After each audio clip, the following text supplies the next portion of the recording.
Sometimes you just want to get out of the way and let the star have the spotlight. The Giants become the second team in MLB history to win their first two games of the 1-0, along with the 1943 Reds. They also become the first team in MLB history at any point to win back-to-back games 1-0 with the same player Joe Panik homering in both. Stats by Stats at Stats B Stats March 31, 2018 Joe Panik hit what wound up being game-winning home runs off of Clayton Kershaw and Kenley Jansen in consecutive nights. These are the two most powerful weapons the Dodgers have, and the Giants staved off knockout punches from either thanks to one of the least likely players in the lineup to deliver the counterboom. There's baseball being unpredictable, there's baseball being weird, but this is baseball being fun. Because it's the Dodgers. Because we know the Dodgers are going to be there every year with an endless supply of power and talent. They are a Tiffany's with concierge service, champagne and strawberries while you shop and gaze at the beautiful displays. The Giants are a garage sale at the end of its scheduled hours.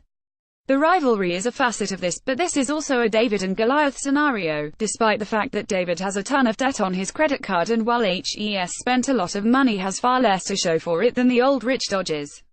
But I'm straying away from my point here. Through two games, the largest possible sample size this early in, Joe Panik is the only Giants hitter who looks like HES ready for the regular. The front office opted to give their older players a lot of days off in spring training, keeping in mind that the vast majority of the roster is comprised of older players, and so that's why Evan Longoria and Buster Posey are out in front of everything and Andrew McCutchen's timing isn't quite there yet. Brandon Belt and Brandon Crawford have looked positively overmatched in two games against two very tough lefties. Austin Jackson has looked okay and Hunter Pence has looked Pence-y enough, but it's Joe Panik who's taking pitches and swinging with purpose and authority. Kenley Jansen tried to repeat the strike one cutter he threw, but Joe Panik and his stable, compact swing was ready for it. The Giants are going to need this sort of weirdness if they're to hang tough until Bumgarner returns. Maybe this week it's Joe Panik, maybe next week it's Austin Jackson, or maybe it'll be Johnny Cueto again. Tonight's Dodger TV broadcast spent a lot of time talking about Johnny Cueto as though his career had effectively ended last. The mood around here and elsewhere on the Giants beat felt the same. Were the Giants getting a guy who simply wanted to opt into his contract extension with no chance of making a significant contribution, or, yeah, it's the or. He overpowered the Dodgers with his location and his variety. A slider here, a 92 miles per hour fastball there.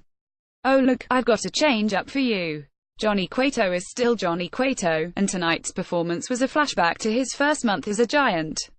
Pasted from Baseball Reference, his stuff was magical that first month. Recall that he got smacked around the first time he faced the Dodgers, but that in his second start against them within that first month held LA to one hit through 6 innings. The loss 2017 could still be a portent, but at least for tonight, Johnny Cueto was the guy they signed to a big money deal and the same player most of us wanted to stick around after 2016. Tonight could just as easily be, if not a portent, then a roadmap for just how HES going to craft his performances over the rest of his deal. It was another glimpse of hope for the two. The Giants were going to need a bounce back from Johnny Cueto. Maybe, just maybe. The last time the Giants opened with back-to-back shutouts was 1994, only, they scored 10 combined runs in those first two games. So, historically, this is better, and since it happened against the Dodgers, it will be impossible to top in the future. Also, the 1994 ended with a strike. Is Joe Panik homering the players' union towards an uncertain future? We can be certain that the Giants have read and absorbed some advanced analytics because their shift against Cody Bellinger involved moving Evan Longoria over to the second baseman's area while putting Joe Panik in the Ranger rover RF spot. My guess is that the models say Longoria covers the most ground on the infield, so why not put him in a shift position where he'll be able to do exactly that, with Panik essentially backing him up.